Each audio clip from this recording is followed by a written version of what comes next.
sometimes it takes time before we figure out what in the heck we're supposed to do in our lives, and often we need a second chance. John David Graham knows what that's all about. My philosophy has always been that when you fall down, you just get up and keep running. Graham's gone from homelessness to business owner to published author, and at age 53, he started Good Samaritan Home, a nonprofit agency helping people restart their lives after prison. But that wasn't enough. At age 61, he finished his doctorate in applied theology, and that wasn't enough. At 75, he published his debut novel, Running as Fast as I Can. It's the fictionalized story of one man's journey to overcome an abusive background to find forgiveness and love. John, you were with us initially in January to tell us about your new book and Good Samaritan Home. I appreciate you coming back, my friend, for an update. How's it going?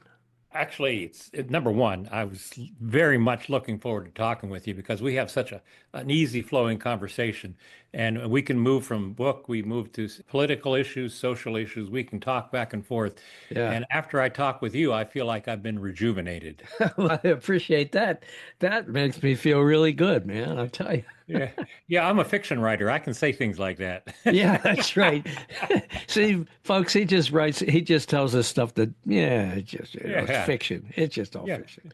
I'm so good at it, I may go into politics. Oh, yeah. Back to your question. Yeah.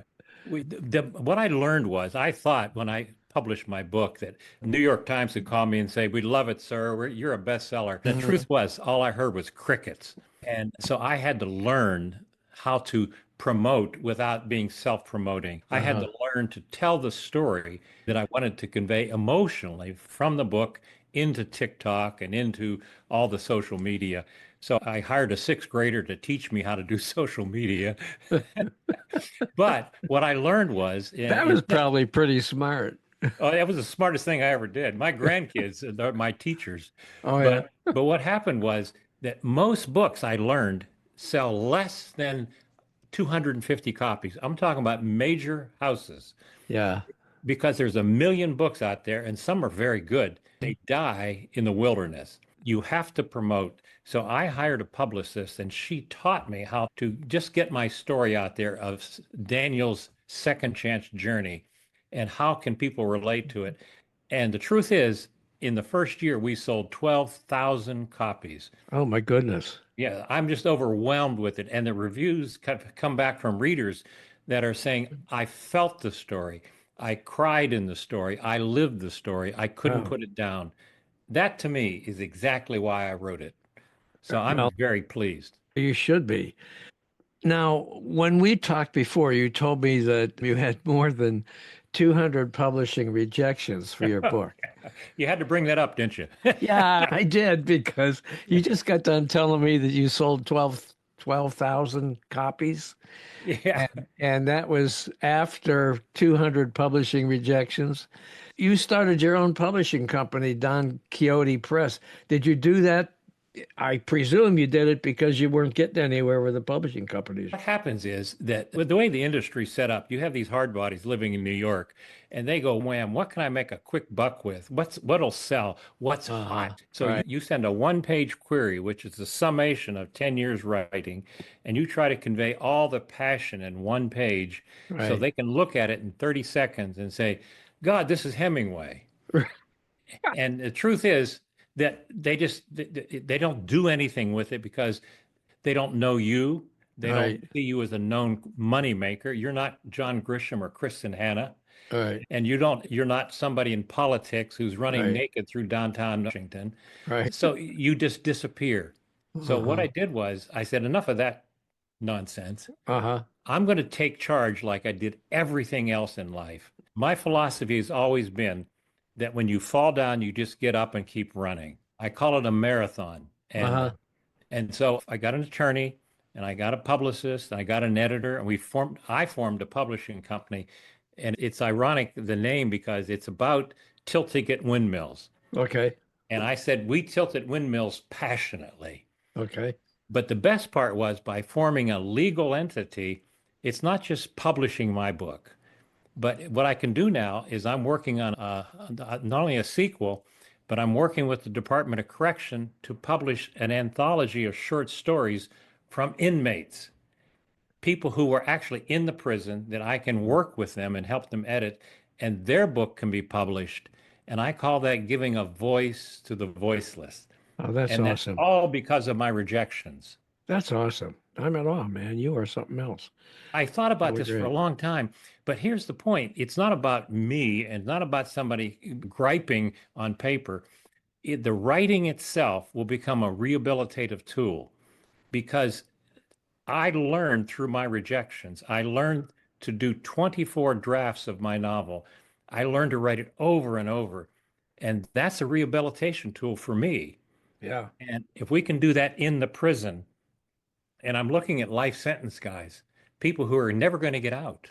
Uh-huh. But if they can write something, their voice will get out.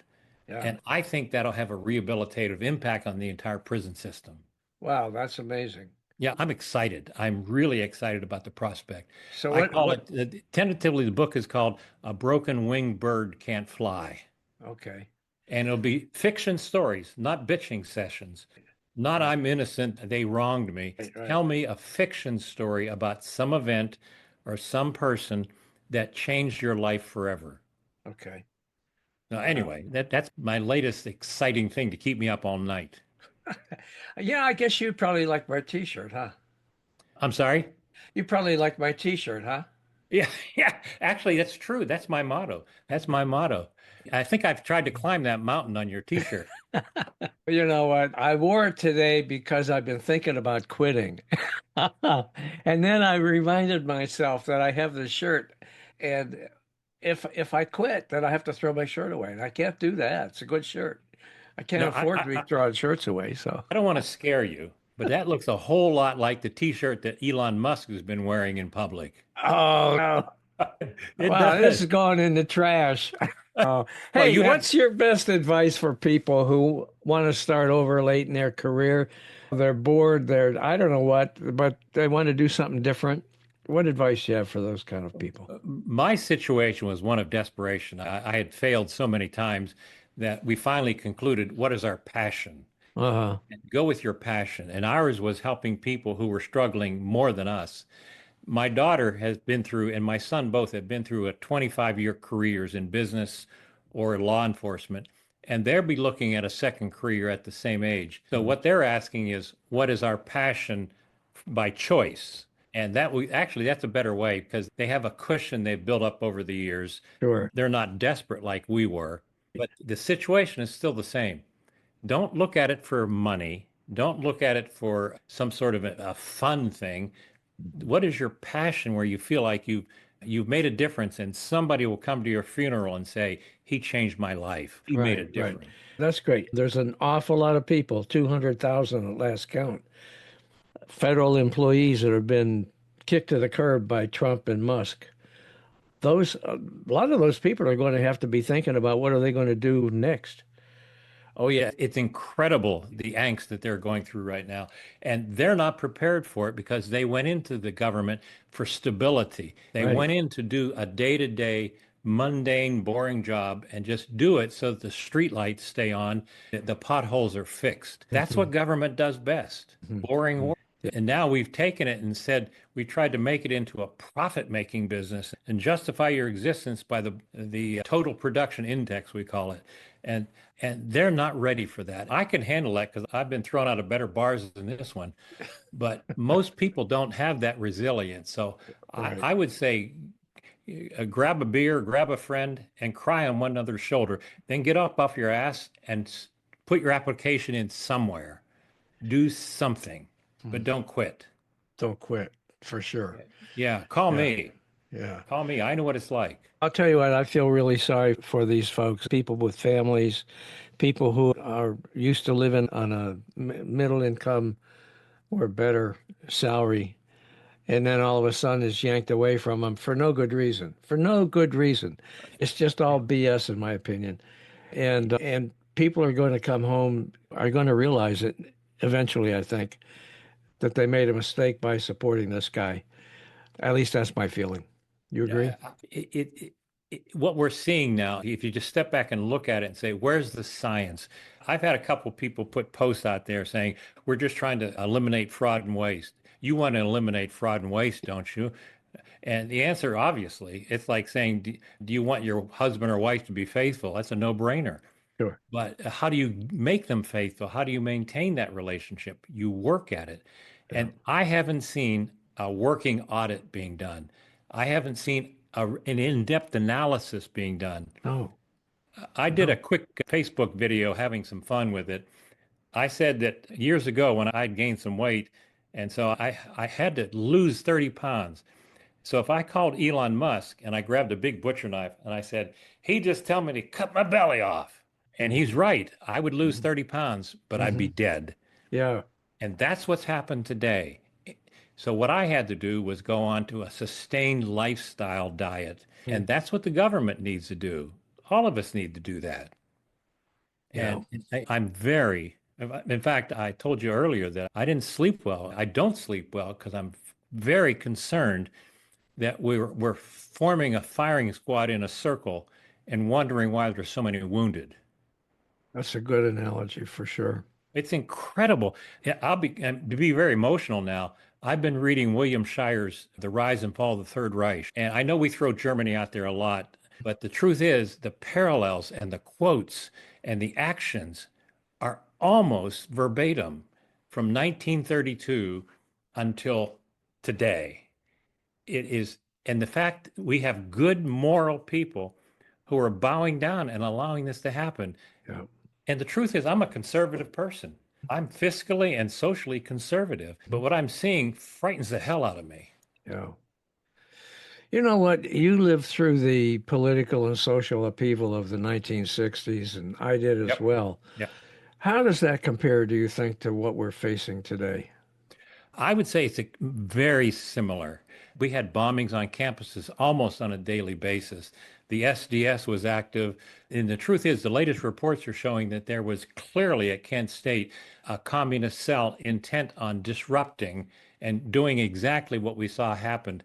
The attitude was if we could get middle America involved in violence, then we knew we could take the whole country. But what happened, it scared us. It scared everybody that we were capable of that.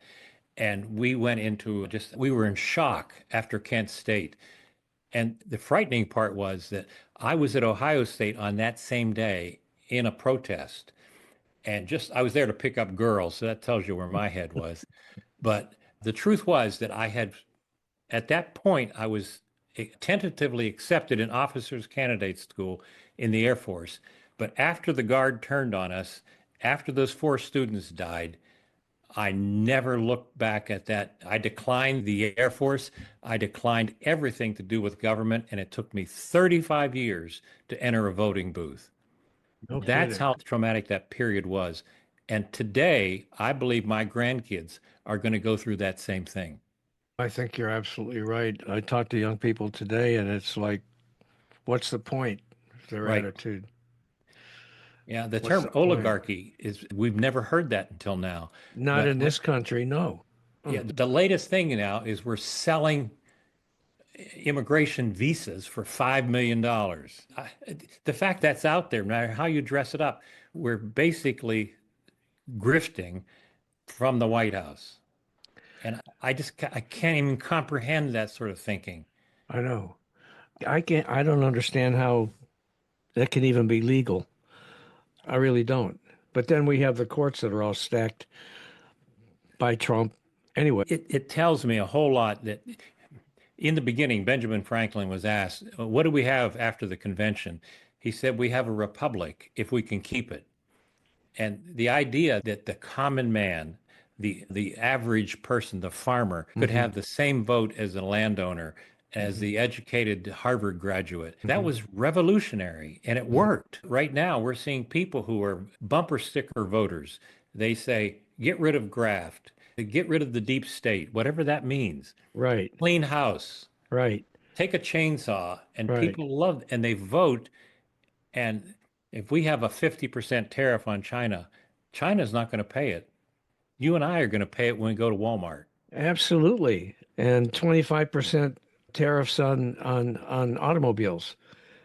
Yeah. Think about that. I just bought a new car, 46 grand it cost me. 46 grand. Now, add 25% to that makes that car I could never even dream of having that owning that car.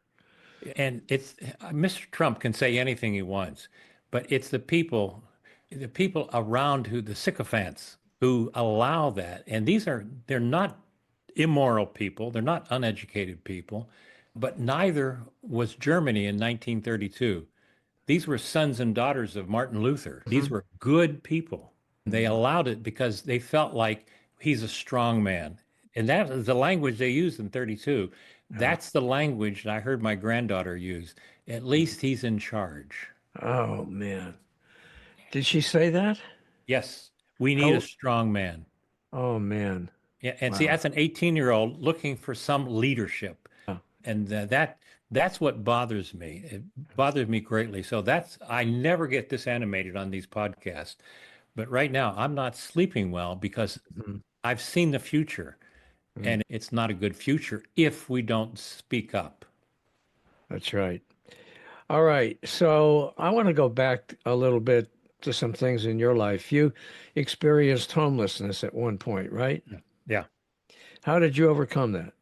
What happened was I had the series of decent jobs, but Mhm. if you're always looking for the better job, you always think you're smarter than them. You think you can do better, and you don't realize, particularly if you're single, that there are consequences. Yeah. So I was living in my truck until they repossessed it, and it was Michigan, and winter was coming. Oh So my. what happened was I met a woman that I had known, and Uh, we started dating, and she said, "We will date if you get a job, cowboy." So okay. I got a job, but even then, that instability stayed with me. And because I was always looking for something, the golden ring somewhere down the road. Okay. And we moved through 4 states. And I was at that point a building contractor, truck driver. I had a journalist, even tried my hand at being a minister, thinking that was stable.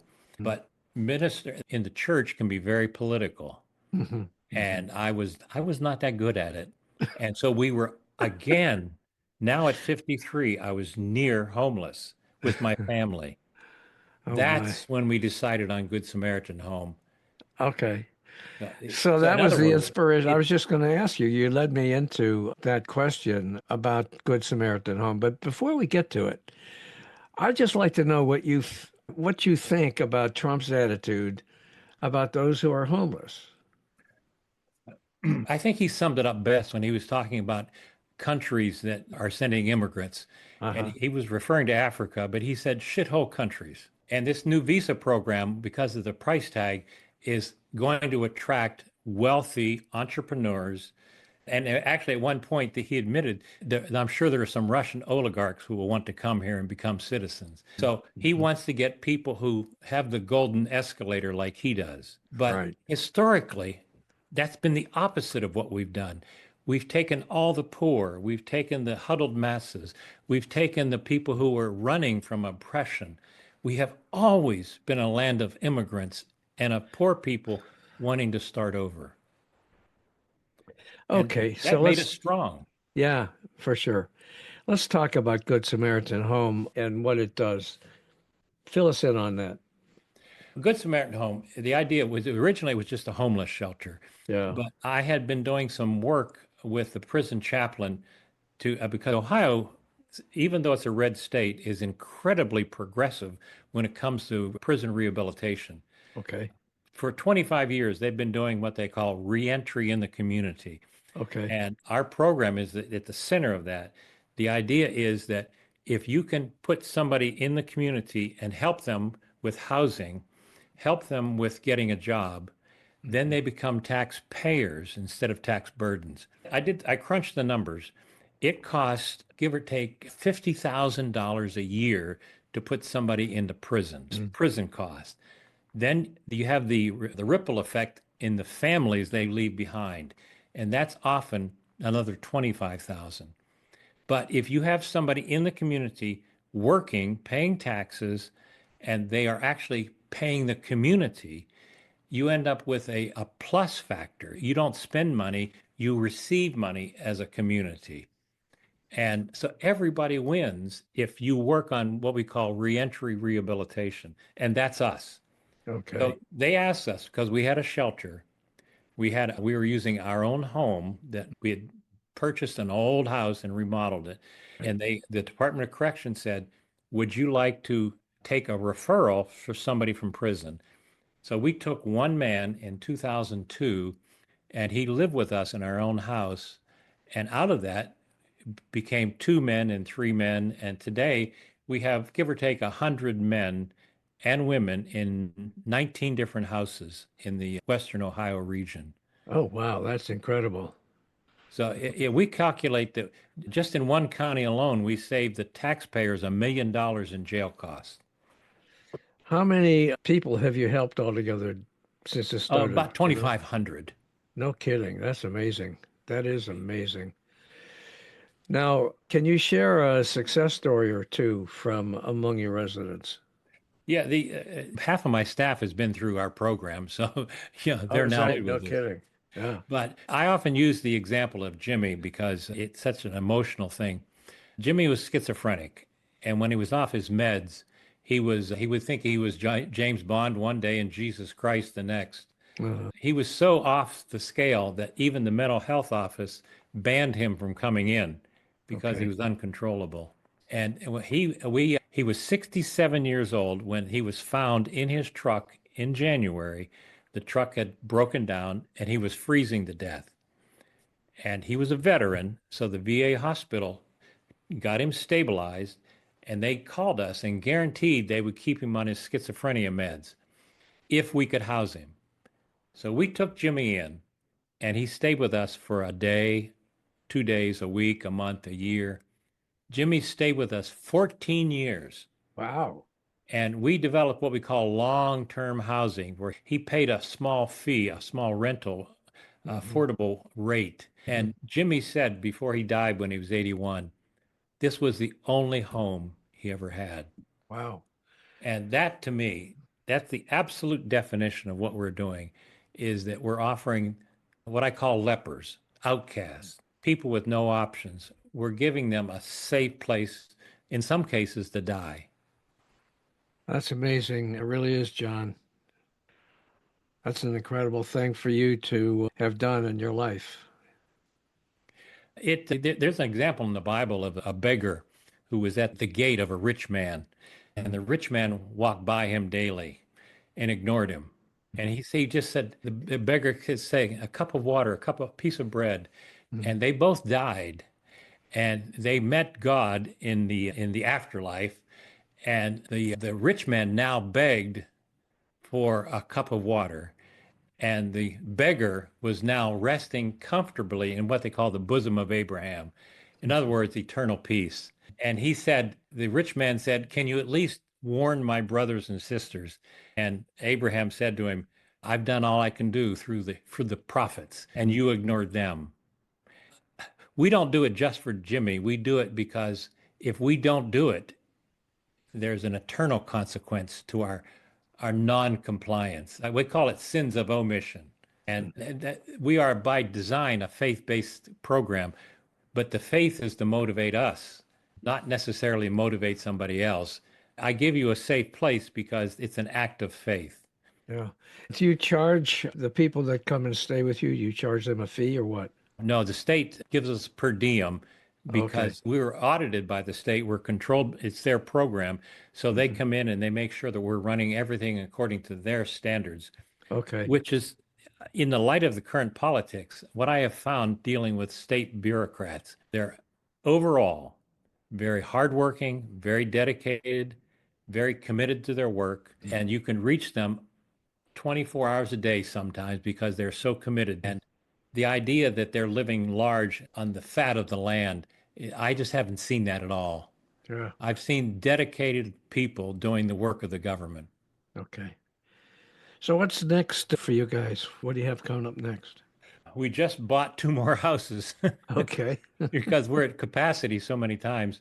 The frustration is that when we bought houses early on, it was during the housing burst. So we were getting houses for 20,000 or 25,000. So now we have to look really hard to find affordable housing. But the funny thing is, Bob, is that all those misdeeds or detours that I took, like building contractor, truck driving, journalist, I use all of those skills as a director of Good Samaritan Home. So they really weren't detours after all. Yeah. Okay. You buy these cheap homes, these homes. I presume they're fixer uppers. Fixer uppers. Originally, we had no money, and Right. so I had to do all the work myself. Right. And now I've reached an age, I'm 76, where in my mind, I can still do the work, but my Hmm. body has a way of saying, I can't cash this check. Yeah, I know about that. Yeah. So what we do is I try to pick wisely now. The Mhm. last two houses we bought are actually move into, but we're buying houses in areas that are they're decent areas, but they're not necessarily the barrio. Okay. Are you looking for contributions? Where are you getting the money to buy these houses? No, we're not soliciting. Originally, we used our own money. My wife had a little inheritance, a couple $1,000s. We used sweat equity. But over the years, because of our commitment and our contract with the state, the per diem, it allows us to have enough income to pay our bills, to buy these houses. Oh, okay. The idea of being a nonprofit is that you don't get rich, but Right. you don't have to starve. And Okay. if it costs $109 a day for prison, and if Hmm. the state can pay us a fraction of that, to Hmm. 25% of that, the state profits and we get a stable contract, and this man and woman gets a free place to live. So we don't solicit donations, but what we do solicit is conversations. Okay. I want people to talk about these issues. I would Hmm. love to have people to read my Substack articles or to just to follow me on Facebook or the social media Yeah. because I want people talking because if we don't talk, if we're silent, that's when the world changes for the worse because we haven't contributed. John, what's your Substack address? How can people find you there? The Just easiest way is go to my author website, okay. Wait. johndavidgraham.com. Okay. And you can link from there to Good Samaritan Home. You can link to my book. You can link to Substack. You can catch all of it. And I would love to have people just chime in because you can contact me there. Right. Okay. That's awesome. And also, if you folks that are interested in John's book, I'll have a link in the description for this episode that you can just go to directly. That's assuming it's available on Amazon, right? It's Amazon is that's where all the sales have been. Right. It's in print, it's on hardback, paper and hardback, it's in ebook and Audible. Okay. Excellent. All right. John, I appreciate you being with us today on the Lean to the Left podcast. Is there anything else you'd like to add? No, I just apologize for getting so cranked up, but I see all that's happening around us, and I can't be silent because we have a responsibility to be at least be a voice of reason Yeah. in a community right now that is ruled by emotion. Yeah. Okay. All right, John. Thanks so much. Appreciate it. Oh, always glad to talk with you, Bob. You know Okay. that, brother. Hey guys, I'm Bob Gaddy, founder and host of Lean to the Left. I'm excited to share our new book, Hijack Nation, Donald Trump's Attack on America's Greatness, co-authored with political analyst and professor C.J. Waldron. In Hijack Nation, we delve into the unfolding story of America's political landscape through a series of essays from leantotheleft.net. We explore how Donald Trump's presidency has transformed American politics, challenging our values and institutions. Hijack Nation isn't just a book, it's a call to action. It invites you to reflect on what it means to be American in a divided political landscape. Together we can reclaim our nation's greatness. So get your copy of Hijack Nation today. Visit leantotheleft.net and click on the Books tab to learn more and to order.